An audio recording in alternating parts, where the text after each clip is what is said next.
19 Temmuz'da dünyanın bütün kadınlarını özgürleştireceğiz.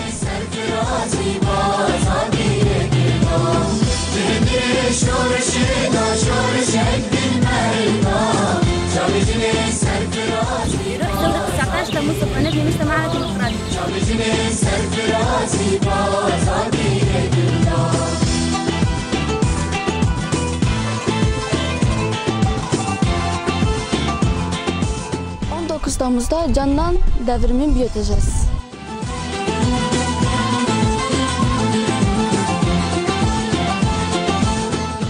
Ama بروحي ليلى وهي سافستان خوجنو دا آوا بكن و دا گرکری تک ببین.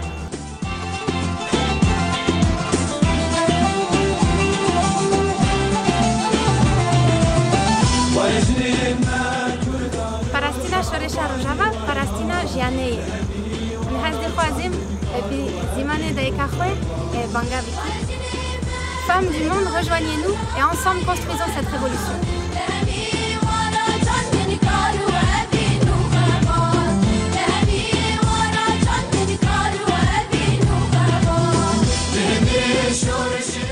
Bütün kadınlar gelin beraber 19 Temmuz Rojava devrimine sahip çıkalım.